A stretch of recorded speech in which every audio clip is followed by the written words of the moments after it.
নমস্কার বন্ধুরা, আমার চ্যানেলে সকলকে জানাচ্ছি স্বাগতম। আশা করি সবাই ভালো আছেন, সুস্থ আছেন এবং আমিও ভালো আছি। সকালবেলা সমস্ত কাজ কমপ্লিট। এটা আমাদের শুনু না, এটা একজন যাচ্ছে ওইখানে পড়তে সাইকেল নিয়ে, আর মা জাস্ট এই বাজার করতে গেছে। আর বলুন না, সে কী বৃষ্টি, তবু এই খানিকটা আগে হলো একটুখানি ধরন দিয়েছে, মানে বৃষ্টিটা আর হচ্ছে না। শুনুকে দিয়ে চলে এসেছি আমি টিউশনেতে। বাসনগুলো টুকিটাকি সব আছে তোলার কাছে।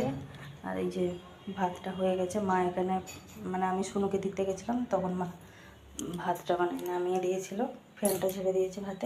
ভাতের মধ্যে দিয়ে দিয়েছি আলু, কারণ জানেন তো আমার তো আজকে নিরামিষ, এই জন্য আলু দিয়ে দিয়েছি ভাতের মধ্যে।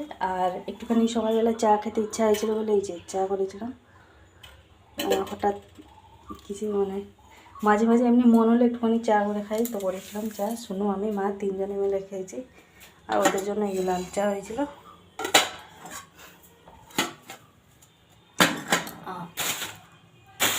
এখন একটুখানি মশলাপাতি সব বেটে বুটে রেডি করে রাখবো, তারপরে আবার শুনুকে আনতে যেতে হবে। ভগবানকে রাখছি যেন এখন যেন বৃষ্টিটা না আসুক।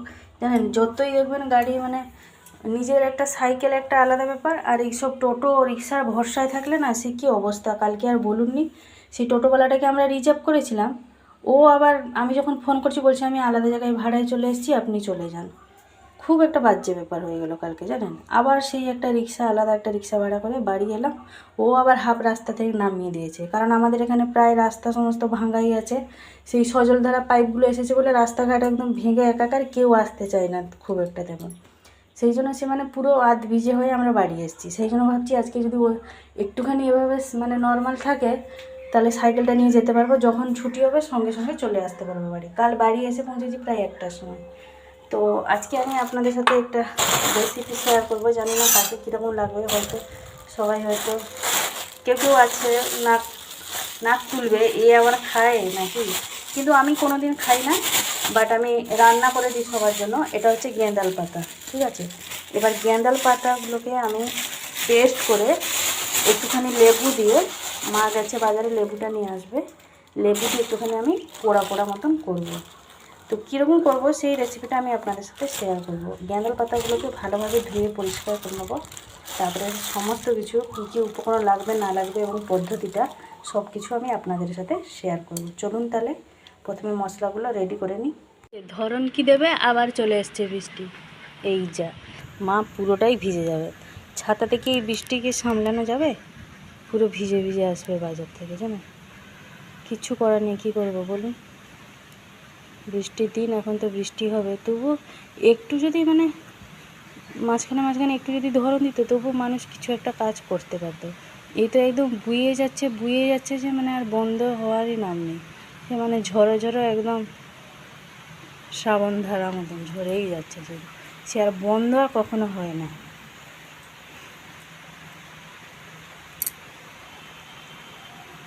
গেঁদাল পাতাটাকে ভালোভাবে ধুয়ে এখানে পরিষ্কার করে রেখে নিয়েছি, জল ঝরিয়ে নিয়েছি।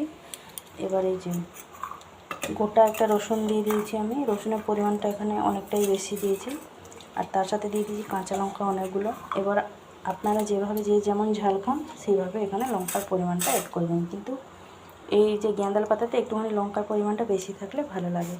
আর এই যে এইভাবে একটা চামচ নেবে, টেবিল স্পুন, এর মধ্যে নেব আমি 1 চামচ গোটা জিরে, আর আবার নেব 1 চামচ গোটা সর্ষে। কিন্তু এখানে 1 চামচ লাগবে না, এখানে বেশি লাগবে। তো এখানে নেব আমি 3 চামচ গোটা জিরে, 3 চামচ সর্ষে। এখানে মেজারমেন্টগুলো আমি ভালোভাবে দেখিয়ে দিচ্ছি, সেই অনুযায়ী আপনারা নেবেন। পাতা হিসাবে মশলাটা এখানে অ্যাড করবেন। তো এখানে আমি 3 চামচ গোটা জিরে, 3 চামচ সর্ষে সব একসাথে পেস্ট করে, পাতাটাও পেস্ট করে একসাথে মশলাগুলো আমি এখানে গুলিয়ে নেব।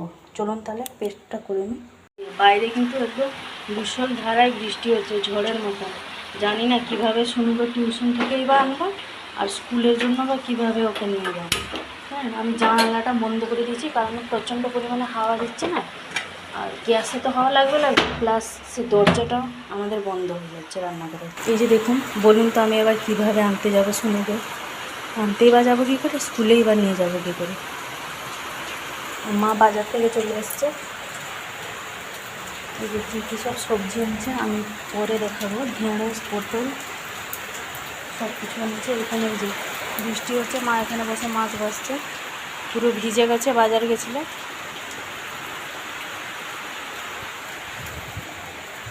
পেস্টটা করে নিয়েছি, পেস্ট করে নেওয়ার পরে তার সাথে দিয়ে দিয়েছি মশলা। আর এই যে মাছ নিয়ে এসছে, কাটা মাছটা সোনার জন্য ভাজবো।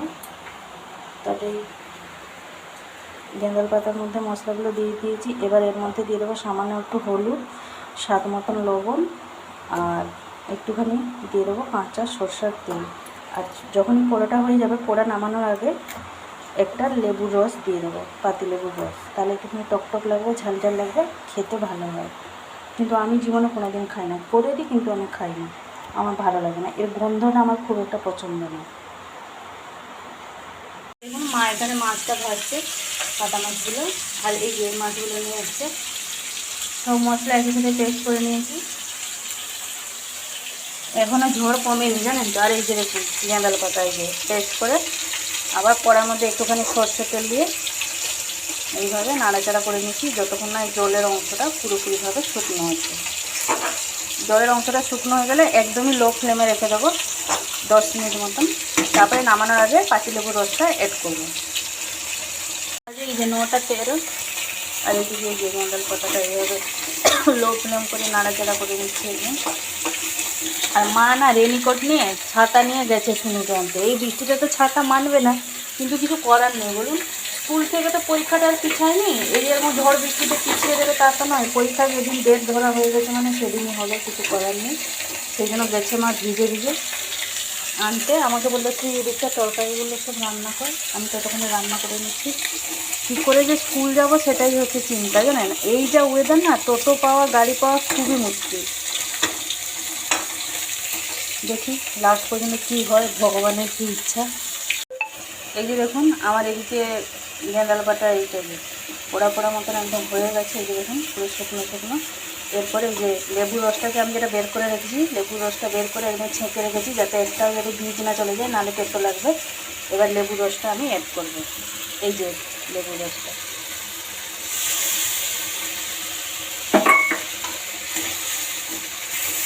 বেশিক্ষণ কিন্তু কষানো যাবে না, নাহলে আবার তেতো লাগবে জানেন। ওই এভাবে লো ফ্লেমে ওই 15 থেকে 20 সেকেন্ডের মতো নাড়াচাড়া করে নেবো। এই যে গেঁদাল পাতার রেসিপি রেডি, এখানটা রেখে দিচ্ছি। এবারে যে রান্নাবান্নায় লেগে গেছি। এদিকে এই যে তোর ফেসা মাছ, না ফেসা মাছ কী বলে আমি জানি না, কিন্তু আমাদের উড়িষ্যা দিকে বলে পাদরা। ওইটাই যে তেল ঝাল করছি সর্ষে বাটা দিয়ে, কাটা মাছটা দিয়ে কিছু একটা তরকারি করবো। আবার আমার একটা নিরামিষ তরকারি করবো, আজকে শুধু আলু ভাতে দিয়েছি। ভাবছি তরকারি না করে মা যেই সবজিগুলো সব নিয়ে এসছে, 5 মিশালি সবজি একটা ভাজা করে নেবো। এই পটল, ঢেঁড়স, আলু সব রকম মিশিয়ে একটা ভাজা করে নেবো, তাহলেই আমার হয়ে যাবে। একার জন্য আর কী করবো।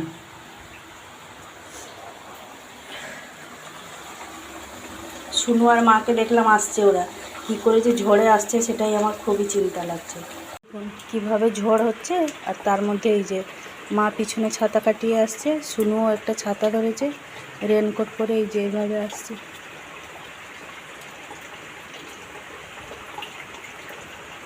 এই যে দেখুন 10টা 15, শুনু রেনকোট পরে পুরো রেডি, কিন্তু যাবো কী করে সেটাই হচ্ছে চিন্তা। এই যে বৃষ্টির মধ্যে আমাকে শুধু বলছে চলো চলো, দেরি হয়ে যাবে স্কুলে। দেখি যাওয়ার সময় টোটো ফোটোতে করে যাব, কী আর করবো, এতে এবার হেঁটে হেঁটে যাওয়া যাবে না। এই যে বাজে এখন 12:30, এই এসেই জাস্ট জামা কাপড়গুলো খুলে সব রাখলাম, ছাতাগুলো সব শুকনো দিলাম। আসার সময় একদমই ফাঁকা, কিন্তু যাওয়ার সময় আর বলুন না, সে কি ঝড়। শুনু রেনকোট পরে ছাতা ধরেছে একটা, আমি একটা ছাতা ধরেছি। মা আমাদেরকে বাস স্ট্যান্ড পর্যন্ত নিয়ে গেল, সেখান থেকে আবার একটা রিক্সা করে গেলাম, মানে কোনো কিছুই গাড়ি ফাড়ি পাই না। যত টোটো দেখছি আমরা, সব টোটোগুলো সব রিজার্ভ। বর্ষাটা ঠিক 11টা থেকেই ধরন দিয়ে দিয়েছে। এইটা যদি আমরা যদি যাওয়ার সময় যদি হতো, মানে যখন বাচ্চারা যখন পরীক্ষা দিতে গেছিলো, না ওরা ভিজতো না আমরা ভিজতাম, পুরো ভিজে। শুনুর আমি ব্যাগটা ধরেছিলাম, ব্যাগ পর্যন্ত ভিজে গেছে ছাতাতে। এত মানে ঝড়ে পরিমাণে বৃষ্টিটা হচ্ছে, ওই সবে কি ছাতা রেনিকোট সামলানো যায়। পুরোপুরি আমরা ভিজে গেছি, মাও তো পুরো ভিজে গেছিলো। ভিজে ভিজে মানে বাজার থেকে এসছে, আবার শুনুকে আনতে গেছে, এসছে আবার এদিকটাতে মানে বাড়িতে ছিল, একটুখানি টুকিটাকি রান্নাবান্না করে আবার আমাদেরকে বাস স্ট্যান্ডে দিতে গেছিলো। ওখান থেকে আবার এসছে, পুরো ভিজে গেছে একদম, সবাই আজকে পুরো ভিজে গেছে। শুনু যা সর্দি হয়েছিল তার ডবল সর্দি হয়ে গেছে, নাক ফাঁক সব বন্ধ, কিছু করাও যাবে না। তো আগে থেকে বৃষ্টিটা ছেড়ে দিলে ভালো হতো, বাচ্চাগুলো কষ্ট হতো না। আমরা তবু বড় মানুষ ভিজলে শরীর খারাপ হলে সহ্য করে নেবো, কিন্তু ওদের তো বেশি পরিমাণে কষ্টটা হবে। আর এখন দেখুন পুরো ফাঁকা হয়ে গেছে। সবাই তো বলছে রবিবার পর্যন্ত হবে, এইভাবে জানি না কালকে আবার কি হবে। তো আসার সময় আবার শুনুর জন্য আসার সময় হেঁটে হেঁটেই এসেছি, কারণ পুরো একদমই ওয়েদারটা ফাঁকা ছিল, অনেক সবাই হেঁটে হেঁটে আসছিলো, আমরাও হেঁটে হেঁটে কথা বলতে বলতে চলে এলাম, মা মেয়ে দুজনে। আসার সময় ওকে মিষ্টি দোকান থেকে একটা ব্রেড কিনে দিলাম, দুটো সন্দেশ নিয়ে এসছিলাম, একটুখানি খেয়েছে, খেয়ে বসে আছে এখন সোফার উপরে। কালকে আবার ম্যাথ পরীক্ষা, আজকে ইংলিশ পরীক্ষা, বলছে ভালোই হয়েছে। সারা ঘরে দুয়ারে একদম মানে ছাদে সব কাপড় জামাতে ভর্তি, একটু ফাঁকা হয়েছে মা সব টেনে ফেলেছে বাইরে।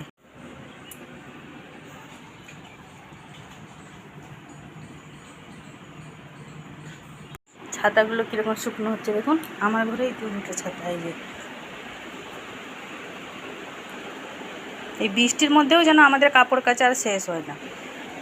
বেজে গেছে 5টা, সোনু চলে গেছে টিউশন, ওকে দিয়ে চলে এসেছি। ও যাওয়ার আগে একটুখানি আবার চা করে দিলাম, আর একটুখানি ব্রেডটা এভাবে সেঁকে নিয়েছিলাম, ওকে দিয়ে দিয়েছি, ও খেয়ে চলে গেছে টিউশন।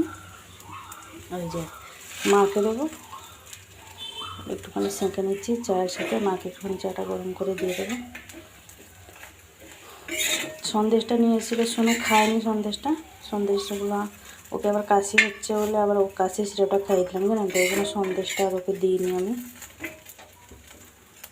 আমার রুটি করা হয়ে গেছে, রুটিটা আগের থেকে করে রেখে দিয়েছি, ওকে মানে টিউশন নেওয়ার আগের থেকে করে রেখে দিয়েছি রুটিটা। আর এই যে এখন ব্রেডগুলো সেঁকে নিচ্ছি, মা আর আমি দুজনে খাবো। মা চায়ের সাথে খাবে, আমি এমনি খাবো, আমি তো চা খাবো না বিকালবেলা। একটুখানি তেল দিয়ে এভাবে সেঁকে নিলে না খুব সুন্দর লাগে ব্রেডগুলো।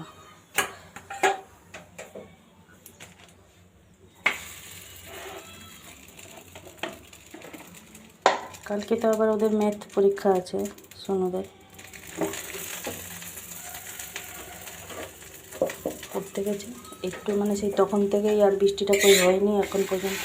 এই বৃষ্টিটা যদি তখন থেমে যেত না, বাচ্চাগুলোর এত অসুবিধা হচ্ছে না, জানেন, সব বাচ্চাগুলো ভিজেছে, কী করবে, কিছু করার নেই। আর এই যে 5 মিশালি মা ভাজাটা ভেজে রেখেছিলো, আমার টাইম হয়নি বলে ভাজতে পারিনি, চলে গেছিলাম।